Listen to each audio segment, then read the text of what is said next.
Hello everyone, I hope you all are enjoying the summer. Here's another devlog about what happened in the last 2 months. If you remember from last time, we had a what's left list. We managed to finish some of the tasks from that list. The first thing is the Club Hostess minigame. It's like a memory game. Player memorizes a combination and earns point by selecting the correct matches. The difficulty of the combination will vary depending on the customer type. This activity is likely the most profitable in the game at the moment, but as a balancing factor, the player character will become drunk after completing it.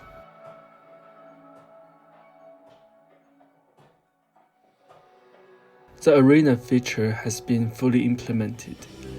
Each story chapter unlocks a new set of challenges. As new enemies are introduced per chapter, some enemy types are not yet added to the game. Once they are, additional challenge variations will become available.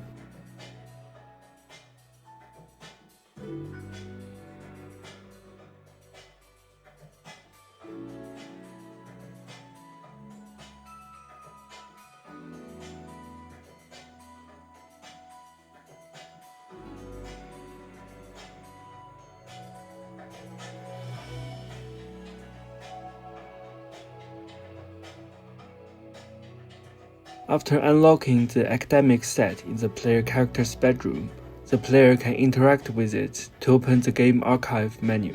From there, all accumulated data and collections can be reviewed, including items, characters, enemies, and the gallery.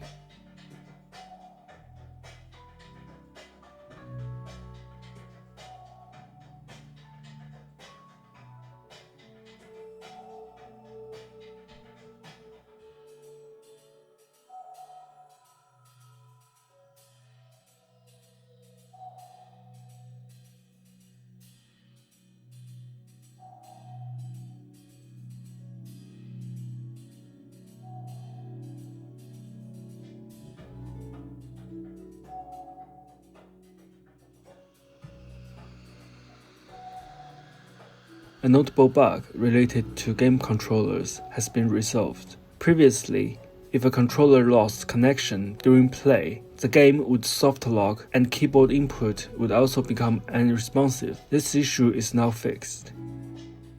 In addition, we addressed a range of smaller bugs and polished items. These include text display errors, skills that failed to unlock when required conditions were met, misplaced assets, and similar corrections. Now here's what we are currently working on. The player condition and buff system is being finalized. Together with the restaurant food buffs, the interface will now display how many times each dish has been consumed. Player will also be able to view all active buffs and conditions in the status menu. A significant overhaul of the weapon upgrade is underway. Previously, brand marks appeared on both gloves and weapons. Under the new design, brands will be removed from weapons entirely and will remain exclusively on gloves. The effects provided by these brands will be substantially changed from the current version. Weapon upgrades at the bedroom workbench will now serve a specific purpose, which is to amplify the glove's brand effects. Here's a comparison of a brandless glove at level 1 and at level 10, which is the maximum level.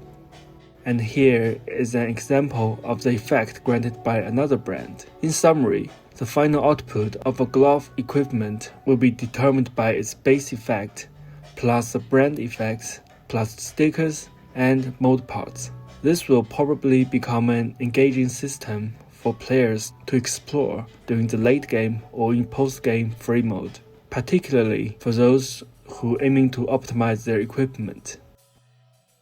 We're also adding more enemy types to the game. A number of enemy assets have already been completed, but haven't been implemented to the game yet. All these showed here are the priority additions, and several further designs are still planned. Enemy AI improvement is another important task, as this closely tied to the difficulty options player will select, and our goal is to make the combat more challenging and fun. And finally, we will complete adding all the remaining shop NPCs and standard NPCs. We expect to have some additional time remaining before launch.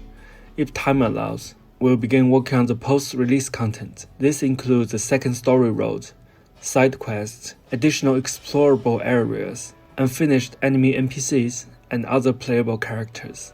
Regarding the release schedule, we had initially considered an August launch. After discussion with our publisher, we have agreed to align the release window with a period shortly after the Tokyo Game Show in order to make effective use of the event. An exact date has not yet been confirmed, and we will share the information as soon as it becomes available. That should be all for this devlog. Thank you all very much for watching this video. I'll see you guys next time. Bye bye.